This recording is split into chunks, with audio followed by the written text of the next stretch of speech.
Hello, Ryan here, aka Mac, and welcome. The Evocati have a new 3.12e patch, plus there is a lot of juicy leaks, so let us take a look.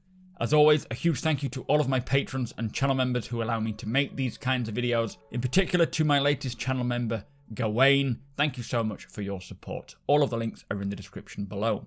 Also, I am giving away a Mercury Star Runner in celebration of 30,000 subscribers. All you have to do is be subscribed to my YouTube channel and comment and like on any video that I put out between the 25th of November through till the 9th of December, at which point I will draw a winner at random and announce it around the 11th.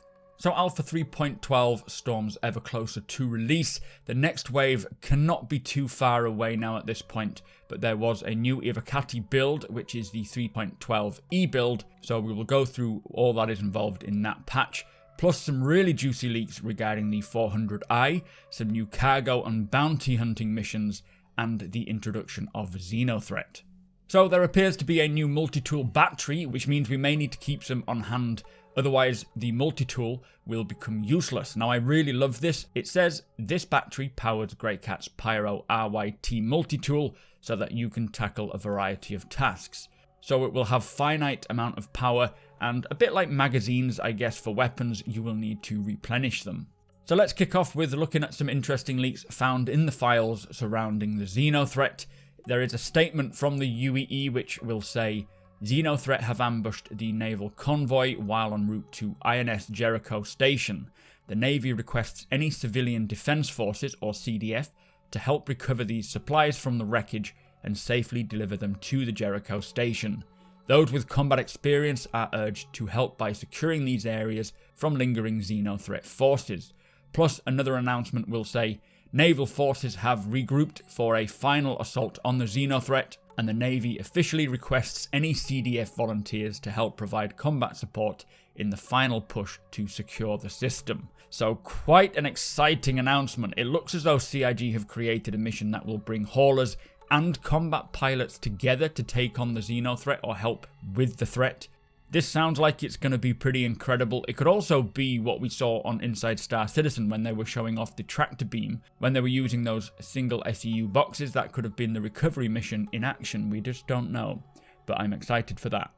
Talking of cargo boxes, it looks like there are some new cargo missions coming with 3.12, as there are a few new cargo types found in the files. The first one is Acryliplex Composite, and it says used in the construction of explosives, commonly used in demolition for heavy industry and mining, and used to create potent warheads, so care must be used when transporting larger quantities of the composite, as it is impact and heat sensitive.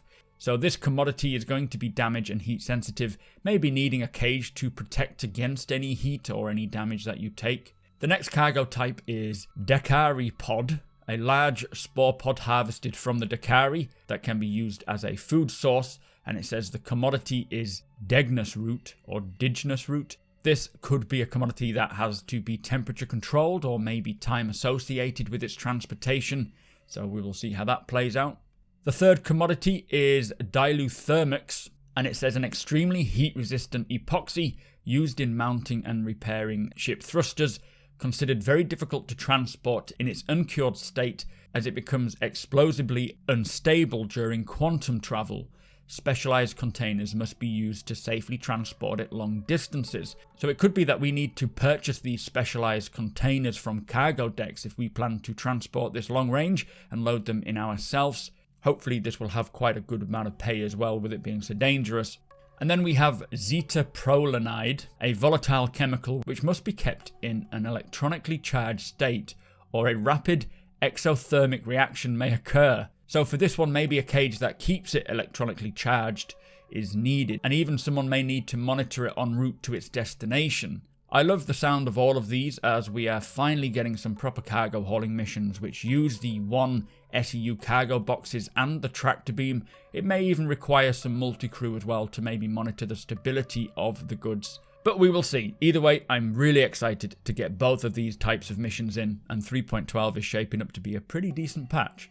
So next up, we're going to look at some more Origin 400i leaks. It sounds like it is intended as a Freelancer Cutlass competitor, as a multi-role vessel, not a competitor to the Constellation, so we will see about that. They say the cockpit has 2 support seats and a central pilot seat, with one of the support stations used to access the rear remote turret. There are 2 engineering zones in the back, one making up the large components and the other making up the rest. There is an airlock, a captain's quarters and 2 extra crew quarters, with each bed having its own equipment locker for gear. A single bathroom with a mirror, no word about a toilet, but I'm pretty sure it will have one.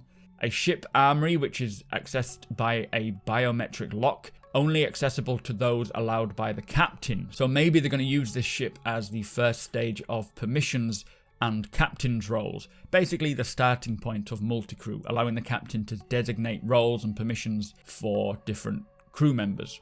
There are also lockers for EVA and armor suits. The garage is separate from the cargo room, and it is used to store the Origin G12 series rover.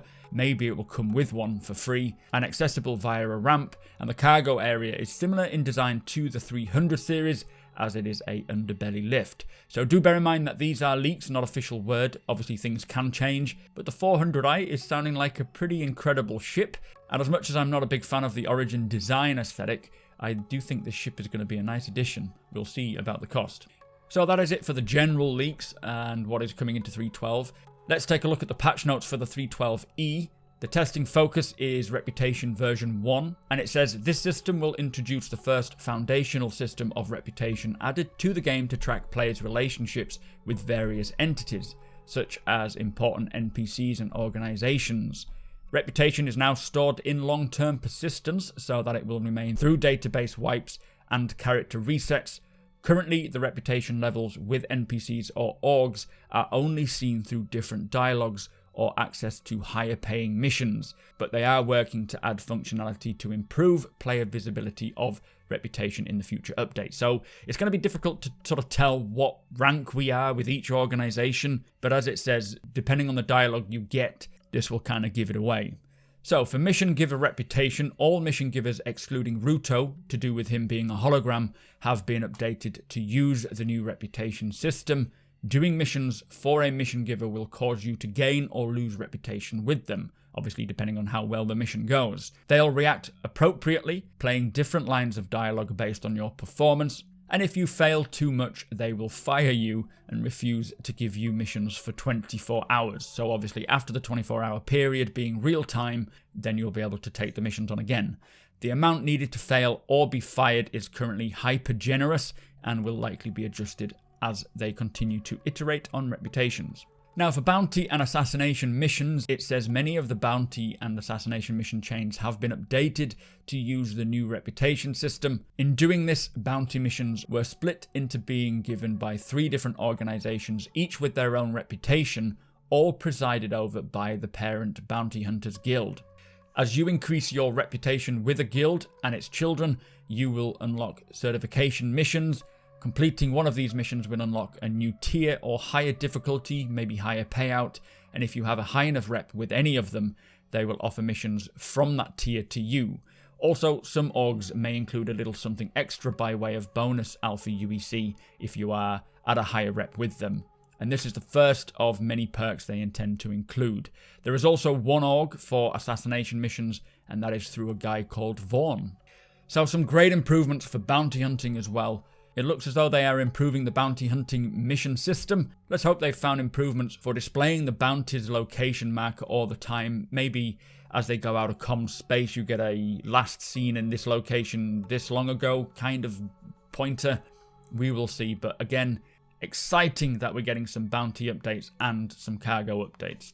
So for other feature updates and locations, it says that now we have a specific location where refining takes place. Most mineable transactions have been moved there.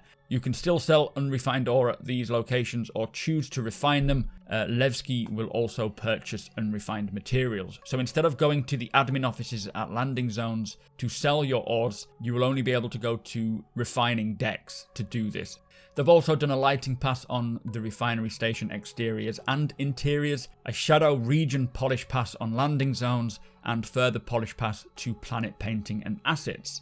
Now for gameplay, they have brought in some EVA binding control quality of life improvements. They've added role inversion. They've removed strafe inversion settings from mouse and keyboard. and they have removed unused pitch actions in EVA actions map and code. They've also updated the main menu background. They've added the Origin 100 series to ship dealerships in the PU, and they've removed the eject default binding from sticks and gamepad.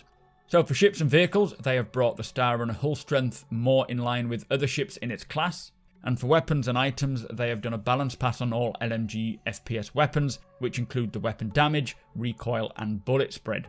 So there are 21 bug fixes. Some of them include party launch from main menu should now correctly pull members into the server. They've fixed an issue that would cause players to not see all or some of the party members' markers, which is a great fix. They've also fixed an issue causing players to sometimes take damage when entering a ship via EVA. Players should now be able to pick up dead AI bodies using the tractor beam. Selling minerals in prisons should now be working again, which is a big fix. And they've also fixed an issue causing the mole mining turret to lock up and not move if powered off and back on. Plus 7 client crash fixes, 8 server crash fixes, a back-end service crash fix, and some back-end service stability updates. There are also very little known issues now, only 6. I won't go through them because hopefully they'll get resolved before the release, but that is great to see as it means we aren't waiting too long for a Wave 1. But that is the latest 3.12e patch notes. Now with the Evocati, they are definitely making great progress and reducing these known issues, and I really hope that we get a Wave 1 soon. Hopefully not on the 10th of December, that would be a bit of a bummer because I wouldn't know what to play, but there you have it. That is the latest. Some great leaks there. Make sure you are subscribed to my YouTube channel to keep up with all the leaks and also be in with a chance to win that Star Runner. Tick the notification bell if you want to be notified when my videos go live, and if you can do me a big favour, hit that thumbs up. Really appreciate that. If you want to talk more about Star Citizen, do come and follow me over on twitch.tv/supermacbrothers Everybody is welcome. Again, a massive thank you to all of my patrons and channel members. Cannot do this without you guys, so thank you so much. Thank you for watching, and I'll see you next time.